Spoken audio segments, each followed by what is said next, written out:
Assalamualaikum warahmatullahi wabarakatuh. Salam sejahtera untuk Bapak dan Ibu Guru. Perkenalkan, saya Bella Nursesa dari SDN Negeri 2 Bogor. Saya akan menjelaskan tentang mengapa kurikulum itu perlu berubah dalam aksi nyata modul kedua. Yang pertama, apa itu kurikulum? Kurikulum dapat diartikan sebagai titik awal sampai akhir proses belajar. Kurikulum dapat diartikan sebagai jantungnya pendidikan. Komponen kurikulum ada 4. Yang pertama tujuan, kedua isi, ketiga strategi, dan yang keempat ada evaluasi. Peran dan fungsi kurikulum. Peran kurikulum bagi pendidik adalah untuk merancang, melaksanakan, kemudian dapat mengevaluasi apakah program yang telah dibuat sesuai dengan kompetensi dan tujuan siswa atau tidak. Fungsi kurikulum juga mendorong guru untuk lebih kreatif saat proses pembelajaran. Mengapa kurikulum perlu berubah? Yang pertama, kurikulum harus mengikuti perkembangan zaman. Kedua, peserta didik dapat adaptasi dengan konteks yang dikembangkan kurikulum. Ketiga, menyiapkan generasi yang cemerlang di masa yang akan datang. Kurikulum yang baik adalah kurikulum yang mengikuti perkembangan zamannya. Menurut Ki Hajar Dewantara, pendidikan adalah memberikan kekuatan yang ada pada anak-anak agar mereka mencapai keselamatan dan kebahagiaan yang setinggi-tingginya, baik sebagai manusia atau anggota di lingkungan masyarakat. Adapun kerangka dasar kurikulum merdeka.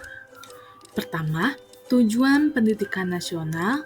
Kedua, profil pelajar Pancasila. Ketiga, struktur kurikulum. Keempat, prinsip pembelajaran dan asesmen. Kelima, capaian pembelajaran. Adaptasi kurikulum.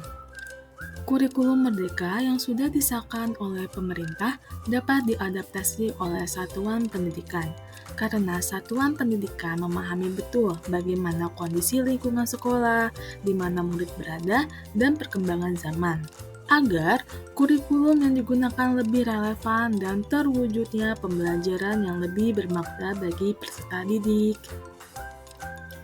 Kurikulum operasional satuan pendidikan. Kurikulum yang diadaptasi oleh satuan pendidikan agar sesuai dengan karakteristik keadaan lingkungan sekolah dan karakteristik peserta didik di satuan pendidikan tersebut. Ada 5 prinsip perkembangan KOSP dalam satuan pendidikan. Yang pertama, berpusat pada peserta didik.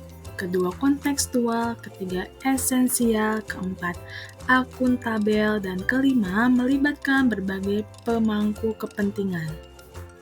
Komponen operasional satuan pendidikan. Yang pertama, visi, misi, dan tujuan. Yang kedua, perencanaan pembelajaran mencakup alur tujuan pembelajaran, asesmen, modul ajar, media ajar, juga program prioritas satuan pendidikan. Ketiga, pengorganisasian pembelajaran mencakup muatan kurikulum, beban belajar program interkurikuler, ekstrakurikuler, dan proyek penguatan profil Pancasila. Keempat, sistem pendampingan evaluasi dan pengembangan profesional. Adapun dokumen KOSP.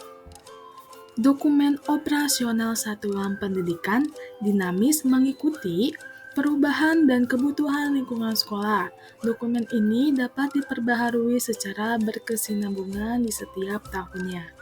Adapun kesimpulan paparan yang sudah saya jelaskan tersebut, kurikulum bersifat dinamis, berubah mengikuti perkembangan zaman dan disesuaikan dengan kebutuhan siswa.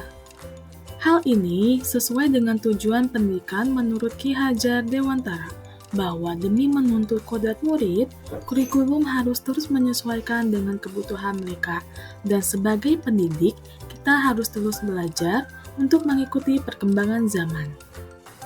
Bapak dan Ibu guru, berikut adalah link umpan balik dari paparan yang sudah saya sampaikan tentang mengapa kurikulum itu harus berubah. Terima kasih untuk Bapak dan Ibu guru yang sudah melihat video ini. Semoga apa yang sudah saya jelaskan tadi bermanfaat bagi kita semua. Mohon maaf bila ada perkataan dan kata-kata yang kurang berkenan. Terima kasih. Wassalamualaikum warahmatullahi wabarakatuh.